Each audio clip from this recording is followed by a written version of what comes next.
고린도전서 1장 26절에서부터 29절까지의 말씀. 형제들아, 너희를 부르심을 보라.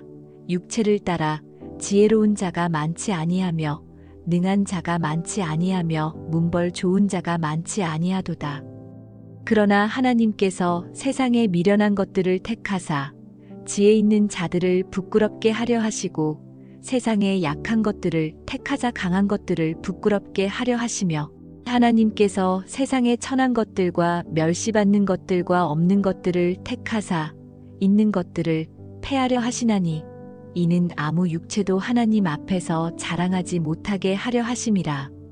오늘 아침 묵상의 주제는 하나님의 선택과 은혜의 지혜입니다. 세상의 기준으로 훌륭한 사람은 지혜와 영향력, 부와 실적을 갖춘 사람입니다. 그러나 하나님의 기준은 전혀 다릅니다. 하나님은 세상의 눈에 약하고 성공 가능성이 없어 보이는 사람들을 택하셔서 그분의 능력과 영광을 드러내십니다. 이러한 하나님의 지혜는 인간의 지혜를 넘어섭니다. 사사기 6장 15절에서 기드온은 자신을 이렇게 묘사합니다. 보소서, 나의 집은 므낫셋 중에 극히 약하고 나는 내 아버지 집에서 가장 작은 자이니라. 그러나 하나님은 바로 그런 기드온을 택하셔서 이스라엘을 구원하셨습니다. 이것이 기드온 원리입니다. 하나님은 의도적으로 세상에서 가장 약하고 성공 가능성이 없는 사람을 사용하심으로 모든 영광이 하나님께 돌려지게 하십니다. 이는 인간의 노력이나 능력이 아니라 하나님의 은혜와 능력이 모든 일을 이루신다는 것을 보여주시고자 하는 것이죠. 베드로 역시 예수님께서 체포되고 처형되실 때 가장 큰 실패를 경험했습니다. 3번이나 예수님을 부인하며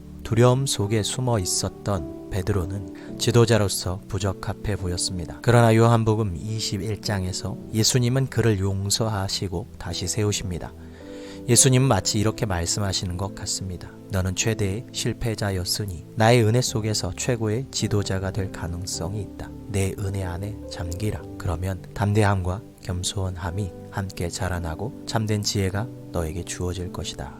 세상은 우리의 가치를 외적인 요인, 지위, 능력에 따라 판단합니다. 그러나 그리스도인의 정체성은 하나님의 은혜와 사랑에 기초합니다. 로마서 8장 1절은 그러므로 이제 그리스도 예수 안에 있는 자에게는 결코 정죄함이 없나니 라고 우리에게 선언합니다. 이 놀라운 은혜는 우리에게 놀라운 자유를 줍니다. 세상의 평가로부터 벗어나 하나님의 사랑 안에서 우리의 가치를 발견하게 되는 것이죠. 웨스트민스터 소요리 문답은 의롭다함의 은혜를 이렇게 정의합니다. 의롭다하심이란 하나님께서 우리의 모든 죄를 용서하시고 그리스도의 의를 우리에게 전가하사 우리를 의롭다고 여겨주시는 행위이다. 이는 우리가 아무런 공로 없이 오직 은혜로 구원을 얻는다는 복음의 핵심 진리입니다. 오늘 하루 하나님의 은혜에 온전히 의지하십시오. 우리 자신의 약함 속에서 하나님의 일하실 것을 기대하며 스스로의 가치를 세상의 평가가 아니라 하나님의 사랑과 은혜에서 찾기를 소망합니다. 오늘 하루 우리 자신이 약하다고 느끼는 부분을 하나님께 맡기고 기도로 고백해 보는 것도 좋겠습니다. 그리고 주변의 누군가를 하나님의 사랑으로 격려하고 세워주는 말을 전해보는 것도 좋겠습니다. 토마스 아켄피스는 이렇게 말했습니다. 하나님의 은혜 속에서만 진정한 자유와 평화를 찾을 수 있다.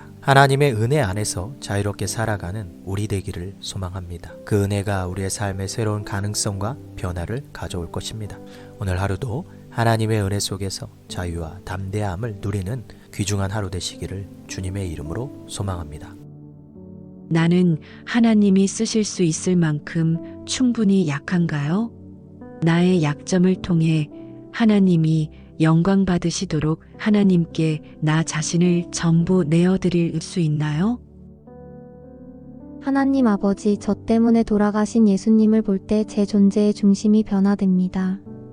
제 마음이 슬프고도 기쁨이 충만함은 주님을 죽인 제가 이제 주님으로 인해 사는 것입니다.